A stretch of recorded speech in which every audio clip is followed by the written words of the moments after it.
Et salut à tous les amis, on se retrouve pour une nouvelle vidéo comme vous l'avez vu dans le titre. Aujourd'hui, on va voir comment trouver des idées de produits digitaux rentables. Petite précision, la vidéo elle va être spécifique aux produits digitaux, mais bien sûr, il y a plein de conseils que je vais donner dans cette vidéo qui s'appliquent aux autres produits. Même si vous voulez lancer un business, si vous voulez trouver une idée de service ou de produits physiques, etc. Ça s'applique également. Après, comme je vous ai dit, c'est un peu spécifique aux produits digitaux vu que c'est mon domaine d'expertise. Petit plan de la vidéo, les 4 conditions à respecter pour trouver une bonne idée de produit ou de service. Ensuite, les 5 pièges à éviter. Après, on va voir comment faire sa recherche de manière approfondie et je vais vous donner une liste de sites pour aller vous inspirer. À la fin, en bonus, 2 derniers conseils. Le dernier conseil est assez important, surtout si vous voulez faire du bénéfice. Donc, restez bien jusqu'à la fin de la vidéo. Juste avant de commencer, je vous rappelle que vous pouvez accéder à la vidéo Les 5 secrets du business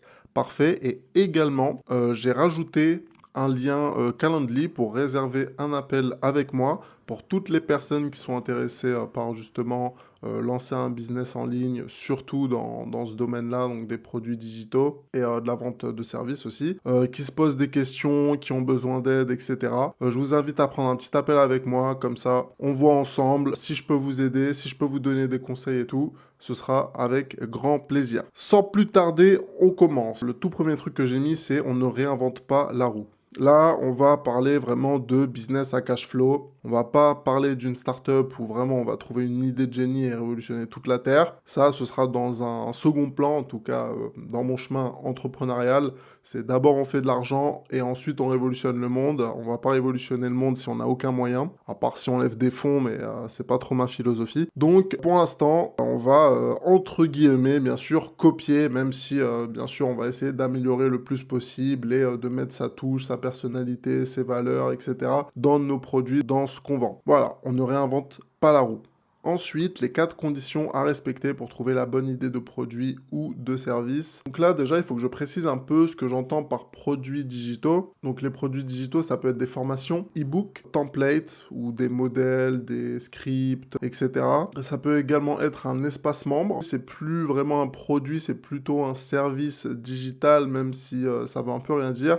Mais on peut parler de consulting également ou de coaching, etc. Donc, je reprends les 4 conditions. Donc, première condition, c'est avoir un problème douloureux. Votre produit ou service doit résoudre un problème douloureux. Ça doit faire mal à votre prospect. Pour qu'il passe au stade de client, ça doit lui faire mal, vous devez apporter une solution à son problème. Ensuite, votre marché, le marché de votre produit doit être en croissance. Là, vous pouvez tout simplement aller sur Google, taper le nom de votre marché, regarder les stats, etc. Normalement, c'est trouvable assez facilement. Vous pouvez aller regarder les projections pour les années futures. Pour vous donner un exemple un peu évident, vous n'allez pas vous lancer dans le journal papier. D'accord? Les journaux se font de moins en moins. Maintenant, tout passe par Internet. Enfin, déjà, ça s'est fait un peu remplacer par la télévision. Et là, le journal et la télévision se font remplacer par Internet. Donc, c'est un marché en décroissance. La vente d'informations sur un support papier. Ensuite, il faut que vos clients aient de l'argent. Donc, vous n'allez pas vendre à des gamins de 12 ans, par exemple, ou sinon, vous allez essayer de vendre à leurs parents. Également, si vous ciblez une cible qui n'a pas beaucoup d'argent, essayez au moins d'adapter votre offre à son pouvoir d'achat. Et enfin, la 4e condition, c'est que vos clients doivent être facilement ciblables. Mais je pense que c'est plus trop une condition parce que maintenant, en tout cas, si vous faites de la publicité en ligne, maintenant, les algorithmes, ils sont tellement forts qu'ils peuvent vous trouver n'importe qui. Il faut juste que la personne ait Internet, quoi. Donc, vous n'allez pas non plus cibler les gens en maison de retraite. Bon, c'est pas non plus la meilleure cible. Voilà, ça, c'est les 4 conditions. Il faut toutes les cocher. Maintenant, on va voir les 5 grands pièges à éviter. Premier piège, c'est de tomber amoureux d'une idée. Donc, je sais pas, vous avez vu une idée dans un film, dans une série, où ça vous est venu comme ça, et vous ne voulez plus la lâcher. Donc, pour éviter ce piège, il faut tout simplement se demander si c'est vraiment réfléchi, si c'est rationnel, ou si c'est juste émotionnel.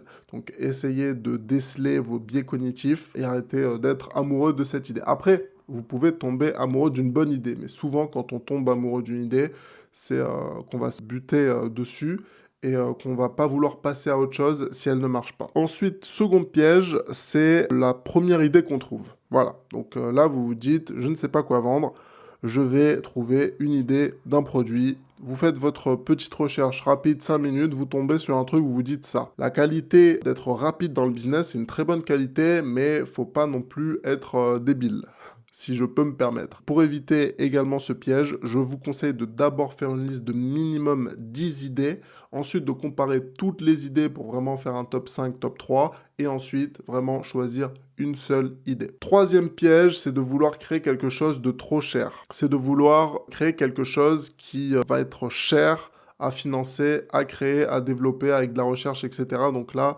on en revient aux startups. Pour l'instant, on ne veut pas créer une startup, d'accord? On va pas essayer de trouver quelque chose de compliqué à résoudre.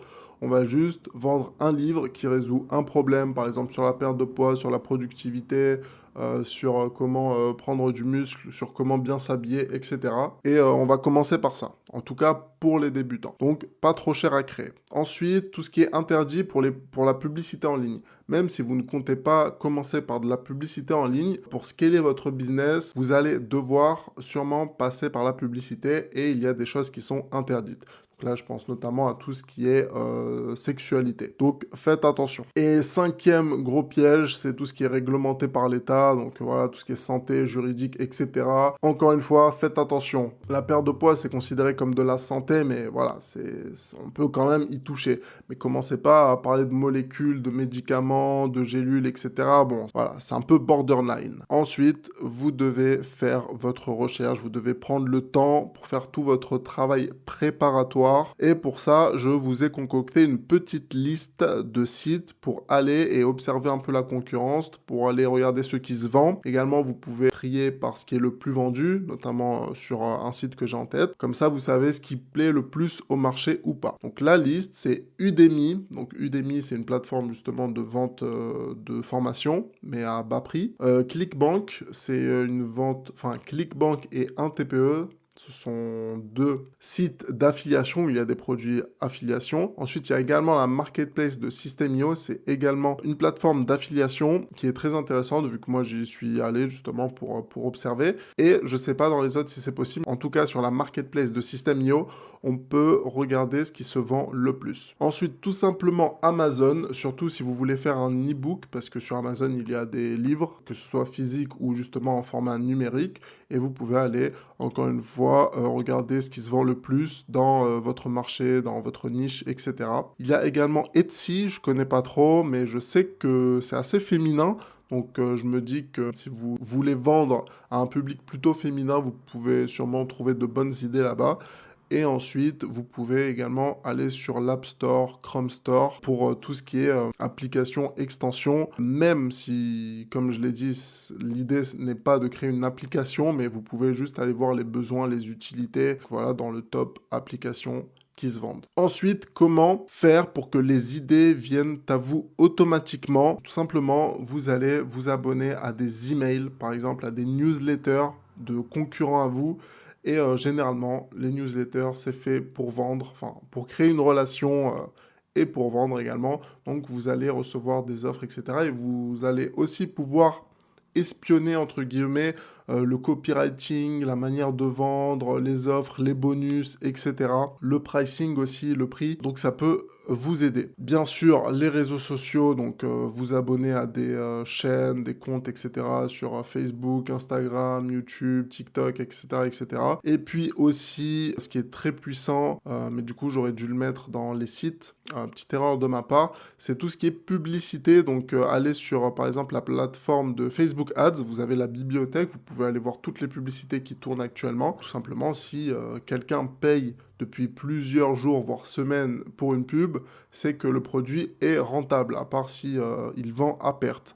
Donc ça peut vous donner de très bonnes idées de produits également. Je pense que niveau produit, on est bon. Vous allez trouver une bonne idée d'ici peu. Je finis avec un dernier conseil, c'est de trouver des produits complémentaires. Bien sûr, là, si vous débutez, vous allez commencer avec un seul produit. Mais plus tard, si vous voulez, comme je vous l'ai dit, augmenter votre bénéfice, voire faire du bénéfice tout simplement, il va falloir mettre des produits complémentaires. Il va falloir créer toute une échelle de valeur avec un produit d'appel, un bump, un upsell, des produits en back-end, etc., etc., pour vraiment maximiser la LTV, donc la valeur sur le long terme du client. Je crois que nous avons fini. J'espère que cette vidéo vous a plu. J'espère surtout qu'elle vous a aidé. N'oubliez pas de checker les liens dans la description si vous vous intéressez au business en ligne. Et puis sinon, petit like, petit commentaire, ça me ferait super plaisir. Et je vous dis à très bientôt les amis pour une prochaine vidéo. Ciao!